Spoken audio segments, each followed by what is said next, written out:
What happens when a tenant walks into a courtroom with attitude instead of answers and tries to out-talk a judge who has zero patience? Today on Bench Report Court Camp, we're diving into one of the most tense eviction hearings you'll ever witness.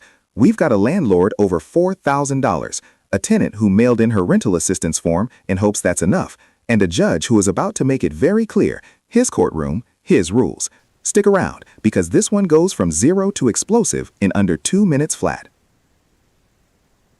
Good afternoon, Your Honor. David Fantier on behalf of the plaintiff. Your name? Kier Fleming. All right. Where are we on this case? Ms. Fleming has a balance of $4,298.39. She indicates that she mailed the rental assistance form to the court on Wednesday. She mailed it on Wednesday? Yeah, I didn't know. I couldn't really hear you, but I thought you said mail it in, so I mailed it in. Well, it needs to proof be at that the court by I filled out an SIR with my tracking number and everything. I mean, an SER. I don't have it. So. Well, I sent it in. Your Honor, I'll leave it up to the court what the court wants to do. I don't think her balance is $4,298.39. She's been on rapid rehousing with SOS paying their portion. She's never made a payment to my client. And I reached out, and from what she has said, so I reached out to SOS to see if they were going to be able to help her with the balance. What she indicated to me was, can I talk? They're not going to be able to help. They're not going to be able to help with balance. Ma'am. Let him finish, and I will hear from I don't like. You want to know what? You don't try to overtalk me, because that will never happen. That's fine. Am I understood? Yes. You know what? I'm going to pass the matter. You go down, check your attitude, and then I'll call your case back up. Have a seat. Have a seat. Man, you about to piss me off. Come on. Keep back talking. You better take that out of here. Oh, don't. And just like that, she's out, escorted out of the courtroom by the bailiff. Let's break down exactly what just happened here, because this is a masterclass in what not to do in front of a judge. Ms. Fleming tried to interrupt the plaintiff's attorney, not once, but repeatedly, while Judge Cedric Simpson was still presiding over the case. Here's the thing. In a courtroom, you do not speak over the judge. You do not roll your eyes at the judge. You absolutely do not backtalk after being warned. Judge Simpson didn't just lose patience, he lost it because protocol was being dismantled in real time. Now the case gets passed, the judge admits the incident affected his entire mood for the day, and everyone else in that courtroom is about to feel the ripple effects of one person's attitude. The big question is, when she comes back in, will Ms. Fleming have composed herself enough to actually help her own case? Because right now, her attitude is doing more damage than her $4,298 balance. Drop a comment below. Have you ever seen someone get kicked out of a courtroom? Did the judge make the right call? Sign the order for administrative close. great. Got it.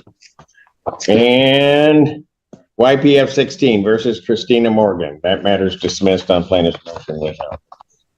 And so we only have her? Yes.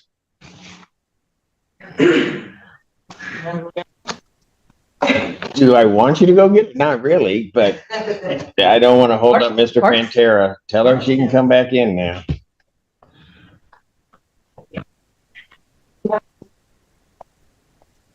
You know, people, if she don't act right, it's going to get bad. No, hey, I'm just telling you. I'm just giving fair warning. Would you like your coffee, sir? So we can go get it for you right now. No, I'm good. I don't know about the rest of you, but I'm good.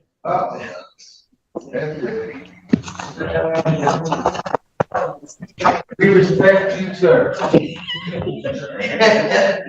Your Honor, if you want to pass. I'll pass it, and then We have to be quick, like. no. You know what? You keep talking, I'm going to do something to you too. Courthouse case. So Augusta Woods versus the Joeldine Ballard. She hasn't been attorney. Good afternoon. Good afternoon, Your Honor. David Santa Croce on behalf of Shelby Mink. Oh, Okay, got it.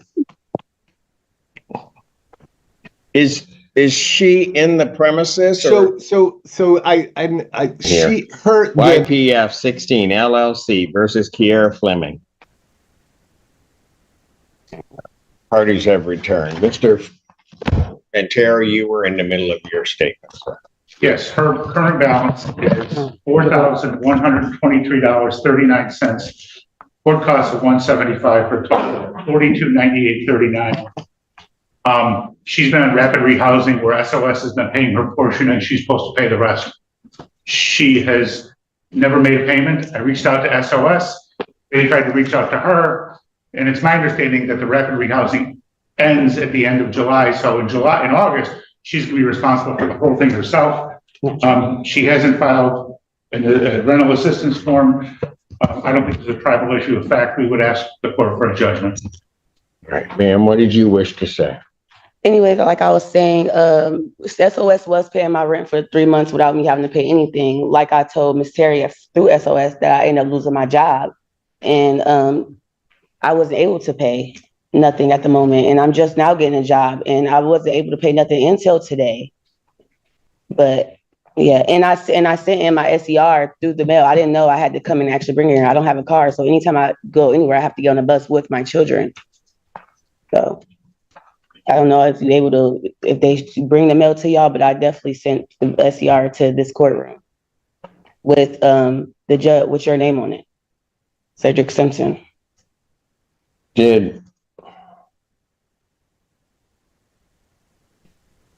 But SOS doesn't stop.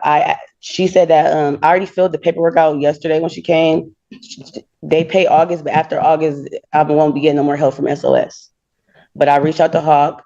They're able to help, and I did do an SCR with my caseworker, and I have an appointment with my caseworker on Monday for help, so I can get help with my rent.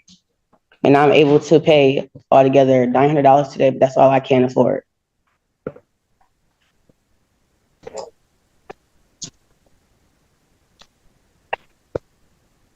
Well, if we get to August 1st, then August rent is going to kick in, which means you're not going to be. No, August rent is paid by her, by SOS.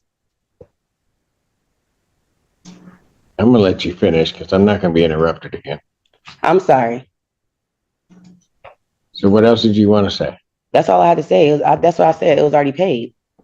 August month is already paid. That's why she came over yesterday and I filled out the paperwork.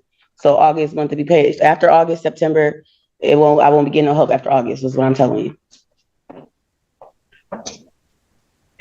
If SOS pays in August what they paid in July, it would be $650 on a $1,300 apartment, which would mean she'd be responsible for the other $650. That's not true. But even without, let's assume that for the sake of argument that SOS is going to pay the whole thing. She still has a $4,200 balance. And I don't think there's any way that's going to be paid. And she hasn't filed the form, even though, the previous person heard you just fine last week when you said, we get it here within 5 days. It wasn't here within 5 days. We'd ask for a judgment today. I did turn it in within 5 days. You said turn it in Wednesday, which I did turn it in Wednesday. And who is he to say that I won't have all of it paid? Like, you don't know that. I didn't know I can get as much help as I did until I reached out to all these companies. And I was unemployed for a while, which I just got a job. I just started working 3 weeks ago. So this is my first check. You have to wait 2 weeks in a hole to even get your first check. Your Honor, I'm willing to extend the judgment, normally be the 28th.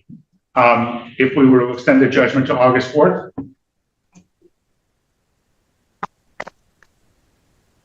There's no tribal issue for this court in regard to this case. I'll grant a judgment court possession with the redemption amount of the $4,298.39. And that right there is how a courtroom eviction case plays out when emotions, financial hardship, and courtroom decorum all collide at once.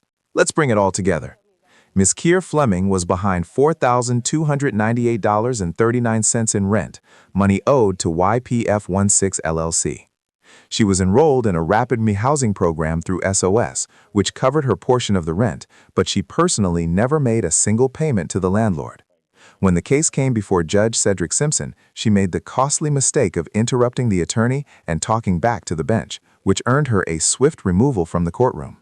When she returned and composed herself, the judge, in what was actually a measured and fair ruling, granted a judgment of possession with a redemption amount of $4,298.39, giving her until August 4, 2025 to pay in full. Critically, the judge deliberately excluded August rent from the judgment total, actually doing Ms. Fleming a favor by keeping the number from growing. The lesson here is profound. Your circumstances may be real and your struggles may be valid, but your conduct in a courtroom can make or break your case.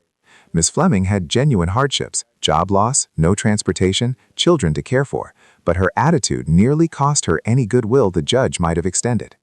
In the end, justice was measured, the deadline was set, and the ball is now entirely in her court. If you found this case as eye-opening as we did, make sure to hit that like button, drop your thoughts in the comments below, and subscribe to the channel so you never miss another jaw-dropping courtroom breakdown. We're bringing you real cases, real rulings, and real drama every single week.